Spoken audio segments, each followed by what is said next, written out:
नमस्ते दोस्तों, आज का हमारा टॉपिक है tax planning related to inter corporate dividend. इससे पहले हम लोगों ने तो tax planning related to capital structure decision और डिविडेंड डिसीजन के बारे में हम लोग ने देख लिया है। अगर अभी तक आपने वो वीडियो नहीं देखा है, लिंक जो है डिस्क्रिप्शन में दी हुई है। अब हम लोग बात करते हैं आज के हमारे टॉपिक की, वो है tax planning related to inter corporate dividend. तो इंटर कॉर्पोरेट डिविडेंड क्या होता है? तो इंटर कॉर्पोरेट मतलब क्या हुआ कि जो दो कंपनियों के बीच में जो ट्रांजैक्शन होते हैं, ठीक है, वही इंटर कॉर्पोरेट होते हैं। तो when a company receive dividend from another, it is known as inter corporate dividend. तो जब एक कंपनी जो है दूसरी कंपनी से उसको डिविडेंड मिलता है तो उसी को कहते हैं इंटर कॉर्पोरेट डिविडेंड, ठीक है।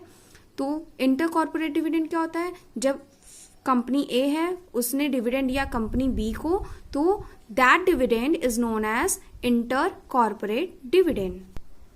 Now the question arises that कि टैक्स लायबिलिटी कैसे होती है इंटर कॉर्पोरेट डिविडेंड में, ठीक है, कि मतलब कंपनी को कैसे टैक्स पे करना होता है, जो डोमेस्टिक कंपनी होती है, फॉरेन कंपनी होती है, तो उसके बारे में हम लोग डिटेल में देखते हैं, ठीक है।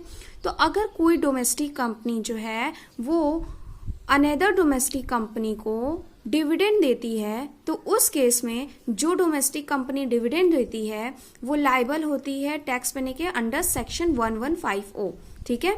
जैसे हम लोगों ने पहले देखा था डिविडेंड डिसीजन में, एकदम ठीक उसी तरह इसमें भी जो डोमेस्टिक कंपनी है वो अंडर सेक्शन 115O के तहत डिविडेंड पे टैक्स पे करेगी। और जो डोमेस्टिक कंपनी जिसे मिला है, जो शेयर होल्डर है इस डोमेस्टिक कंपनी की, उसके में क्या होगा कि उसके लिए वो एग्जेम्प्ट होगा, ठीक है, वो डिविडेंड जो है उसके लिए एग्जेम्प्ट होगा अंडर सेक्शन 1034, ठीक है।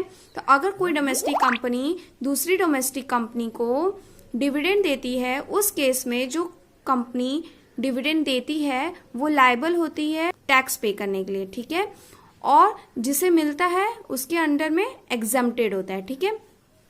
और दूसरा सिचुएशन क्या होता है? जब डोमेस्टिक कंपनी डिविडेंड देती है किसे? फॉरेन कंपनी को। तो जब डोमेस्टिक कंपनी डिविडेंड देती है फॉरेन कंपनी को, उस केस में फॉरेन कंपनी के हाथ में जो डिविडेंड मिलेगा वो टैक्सेबल होता है, ठीक है। तो इस तरह हम लोग टैक्स का ट्रीटमेंट करते हैं in case of inter corporate dividend, ठीक है। इंटर कॉर्पोरेट डिविडेंड पे हम लोग ऐसे ही टैक्स का ट्रीटमेंट करते हैं। अब हम लोग देख लेते हैं कि टैक्स प्लानिंग हम लोग कैसे करते हैं इंटर कॉर्पोरेट डिविडेंड में। तो जब इंटर कॉर्पोरेट डिविडेंड की बात आती है तो उस टाइम हम लोग टैक्स प्लानिंग किस तरह करते हैं वो देखेंगे।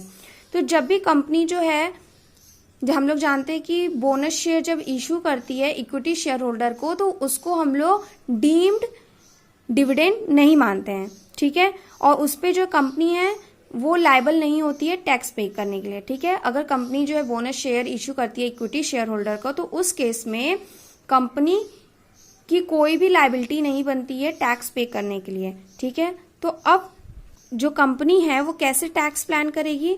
तो वो डोमेस्टिक कंपनी जो है वो डिविडेंड की जगह क्या करे कि वो बोनस शेयर इशू कर दे अपने इक्विटी शेयर होल्डर को।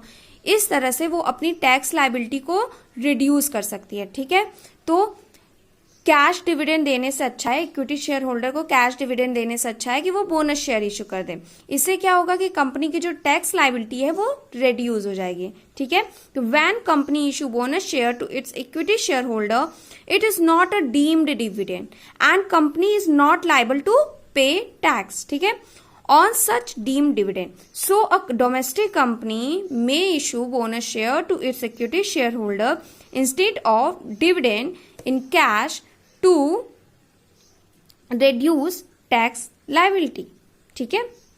So this is all about the tax planning related to inter corporate dividend. अब अगली वीडियो में हम लोग देखेंगे tax planning related to the bonus share. Thank you and have a nice day.